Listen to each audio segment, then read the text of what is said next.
Winner para sa ating What's on Your Mind. Siya po ay mula sa Barangay Laram, San Pedro, Laguna, mga kapatid. 54 years old, isa pong labandera. May asawa at 4 po ang kanilang anak. Nakikinig sa atin sa radyo mismo sa 105.9 True FM. 2 taon na po siyang nakikinig at si nanay nga ay 10 years ng labandera. Kausapin po natin si Nanay Evangeline Peralta. Nanay Evangie, good morning! Hello po. Good morning, Ma'am Didi Chat. Good morning Kuya po. Ted. Oh, Lolo Ted Good daw. morning. Oo. Good morning. Good morning, Nanay Good morning Vangie. po. Opo. Nanay, ilang taon na po itong mga anak ninyo? Isa pong college po, first year college, at saka po grade 9, 14 years old po and 18 years old. Yung Oo. dalawa naman po, may kanya-kanya na pong pamilya. No, so may mga apo na rin po kayo, Nanay. Dalawa po. Oh, 2 na po ang apo ninyo. Ano po edad dito mga apo nyo? Isang 5 po and 2 years old. Oo. Sino pong kasama nyo sa bahay, yung 2 nag-aaral nyo na anak? Yung nag-aaral po ng college and grade 9, pati po yung mother kong senior, saka yung apo ko po, nandito po. Oo. Oo. So meron kang isang anak na may pamilya na nasa iyo pa rin po? Ano po, sa ngayon po, nangungupahan po sila. Pero malapit lang po dito, kaya po dinadala po yung anak dito para ho maabot-abutan din ako kahit papano. Yung pong nanay ninyo na nandyan din po sa inyo pong tahanan, ilang taon na po si nanay? 75 years old po. Oh, kamusta po siya? Malakas pa naman po? Malakas pa naman po, kaya lang That's po good. yung mata niya, yun na lang po yung may diferensya sa kanya kasi nagluluha na po. Yung pong mata Pero niya? hindi pa po siya nagsasalamin eh. Oo, napacheck na po ba natin si nanay kung ano daw po yung cost ng pagluluha ng mata? Hindi po ma'am kasi alam niyo naman po wala po kasi kami matatag na trabaho. Noong una ko po talaga na makapasok po araw-araw yung 2 kong estudyante. Oo. Ano pong kurso nitong college student ninyo na anak? Accountant po. Accountancy. Saan po siya nag-aaral? Sa PUP po, San Pedro. PUP po or TUP? PUP po. TU. Polytechnic. Oh, Polytechnic. PUP. PUP sa May. Opo, Hindi po. opo. Oo, hindi po dito sa Opo. Maynila. Hindi po dito po sa San Pedro, Laguna. Sa San Pedro. Oh, okay. May PUP pala po dyan sa San Pedro, Laguna. So, siya nga po Opo. ay first year college student, accountancy ang kurso. Babae po ba ito o lalaki? Lalaki po. Oo, yung pong 14 years old nyo na nag-aaral, Lalaki din po. parehong lalaki. Tapos yung 2 po na mas panganay, babae po pareho? Lalaki pa rin po. 4 po silang puro lalaki. 4 na lalaki po ang mga anak ninyo. Okay po. So, Opo, kung sakali ma'am. po ba, nanay, ito pong matatanggap nyo galing po sa ating Happy Anonymous, saan nyo po planong dalhin? Plano ko po sana dyan, nung una po, ibibigay ko po sana doon sa anak kong college, pandagdag niya po dun sa tatanggapin niya pong scholar this month para po makabili siya ng laptop. Kaso po, bigla pong naano yung sapatos niyang itim, pamasok po, ilang ulit na pong dinidikit po ng papa niya. Sabi niya po, bili na lang daw muna siya ng sapatos. Bago yung laptop Tapos kasi po, nga naman, oo, kailangan sa school. Kailangan niya po, ma'am, grade 12 pa lang po, naghihilig na po sa akin yan eh. Sabi ko, mag-aral lang mabuti kahit papano. Kasi po, nahirapan din po minsan. Sige po. Alam mo, ma'am, yung grade 2 year college ko po, masipag po mag-aral.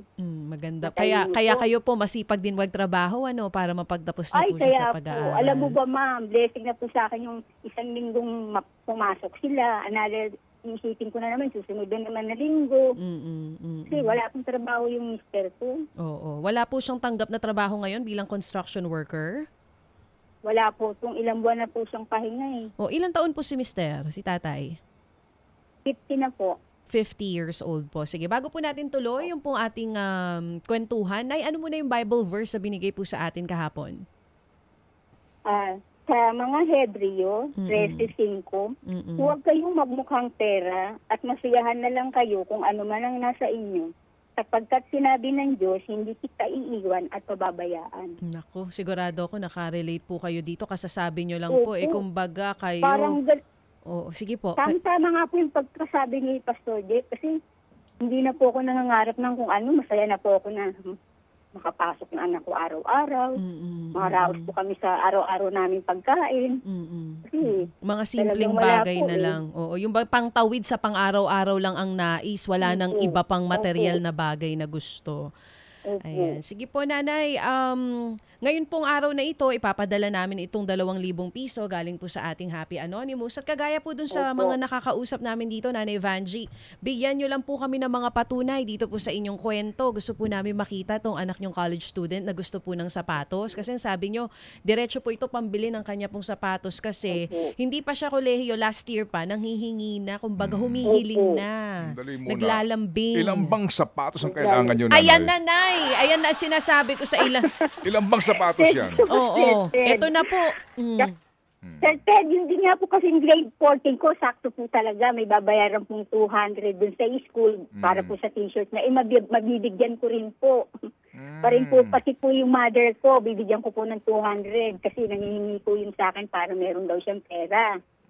Okay, sige po. So, labandera si Nanay, ano po? Si Nanay Oo, Evangeline. 10 years na. Oo. Nanay, ito pong sapatos para dito ho sa taga-PUP. Opo, Lalaki ito, no? lalaki po. Puro lalaki anak niya. Sapatos po, ano bang kanyang gusto? Rubber shoes o ito hong kumbaga Black balat? shoes. Yung Oo.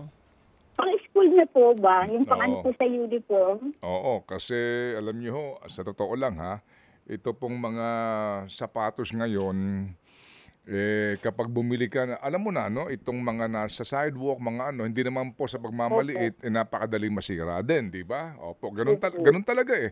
Mas mura, mas madaling masira, pero hindi na bale. Importante lang, may maisuot si bata, yung ating anak, o yung ating apo, na kahit pa paano presentable, di ba? Okay? Opo. Sige. Kasi Sir Ted, kung mahal naman po kasi yung ano, dun na lang muna po sa mura para po makabili.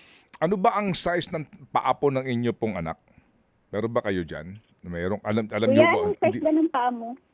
Sir, nandito po sir yung college ko kasi kakatapos lang po ng first sem eh. Okay, sige. Anong pangalan niya? Jan Cyrus po.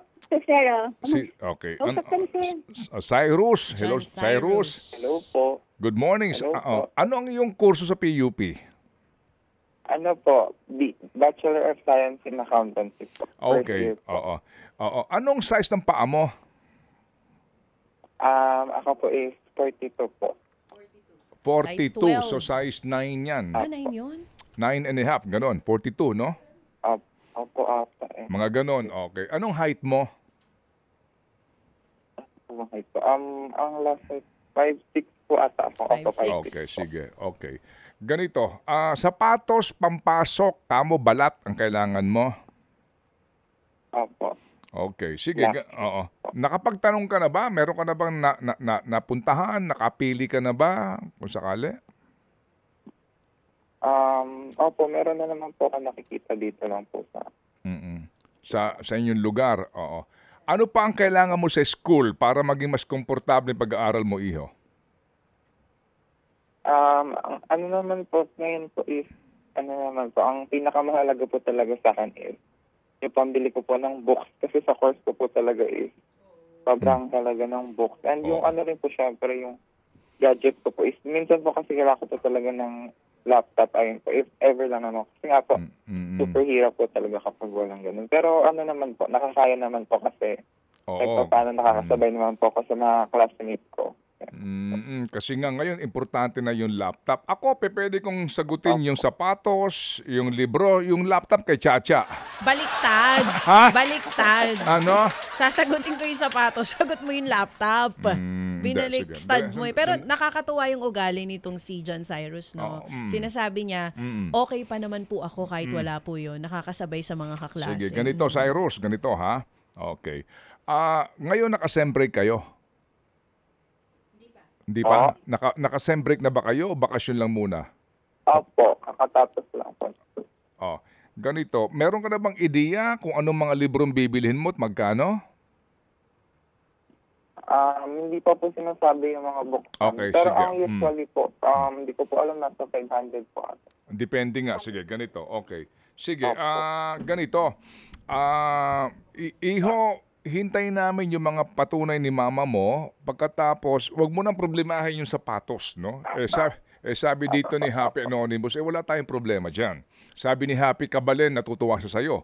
Kasi nga nag-aaral ka, ha? At sigurado ko, iho, tinatangkilik mo yung sakripisyo ni mama mo sa paglalabada, ha? Yes po, sobra po. Kaya nga pa nag-aaral para Amen. po talaga. Tandaan mo lagi, iho, ha? Halos masugatan na yung mga daliri ng mama mo para sa iyong edukasyon. Opo. Dapat lagi yan, ha? Paggising mo sa umaga, bumabangon ka, pumapasok ka dahil sa paglalabada ni Para mama sa mo. kanila po. Amen, Para sa- amen, amen. Ako dapat, wag mong iwaksi yun sa iyong isipan na ikaw ay dapat, ha? Mag-aral ang mabuti kasi nagpapakanda ka kuba ang mama mo para makapagtapos ka ng pag-aaral at hindi ka matulad sa kanyang pinagdaanan. Tama? Opo. Tama po. Amen. Sige, so, huwag mong problemahin yung iyong sapatos, huwag mong problemahin yung libro mo. May sasagot na dyan, ipinapangako na natin yan. Yung gadget na yan, mahirap yan maipangako, pero sa ngayon, Opo. wag mo nang problemahin yon. Okay? Sige. Okay po. Sige, kausapin ko si mama mo. Sige po. Thank you so much po. Salamat sa iyo, Cyrus, anak, ha? Magpakabait ka lalo. Okay. Nanay Evangeline. Okay po. Oo. Hello po, Sir Ted. Hello po. Sige, ganito nanay, ha? Opo, pambili ho ng sapatos, pambili po ng libro ni Cyrus. O, pauna lang po ito, ha? Hintayin po namin yung mga preba. Padalhan na po namin kayo agad-agad ngayon ng 10,000 piso. Ay, thank you po, sir. Thank you po. Laking tulong po niyan, sir. Thank you. Ito po ay manggagaling ulit kay Happy K, Happy Daddy, opo, kay Happy Anonymous at kay Happy Kabalen. Nag-aambag-ambagan sila sa 10,000. Ibili nyo na ho ng maayos-ayos pong sapatos, ihanda ng pambili ng libro, bigyan nyo po si nanay, at saka tayo muli magtutuos po pag nagsimula na po ng klase po nitong si Cyrus. Okay?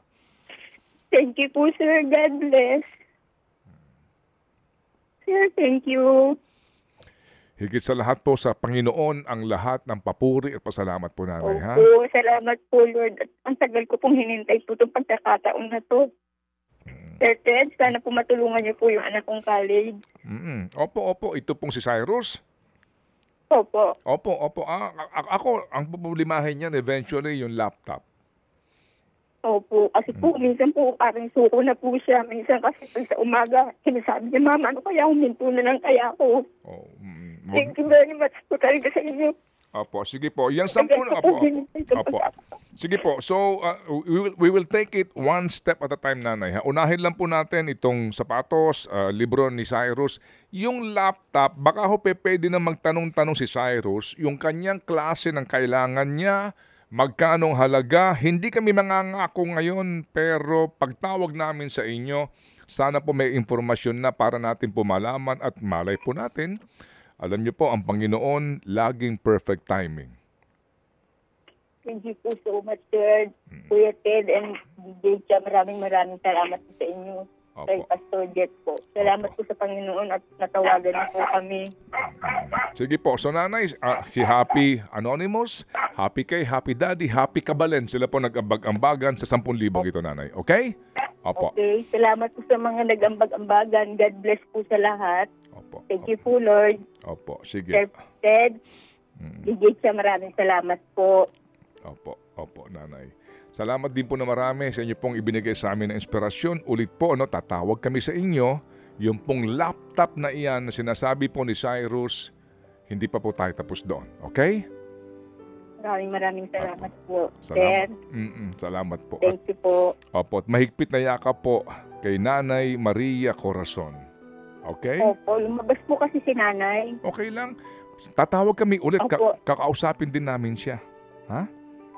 Opo, Okay, sige next po. time po. Sige, abangan niyo po yung Opo. tawag po ng aming staff para po sa ating ugnayan sa 10,000. Salamat po, Nanay, sa inyo po sakripisyo. Thank you po sa Opo. inyo. God bless Amen. po sa inyo. And God embrace you and guide you. Amen. Amen po. Thank you Salamat. po. Thank you.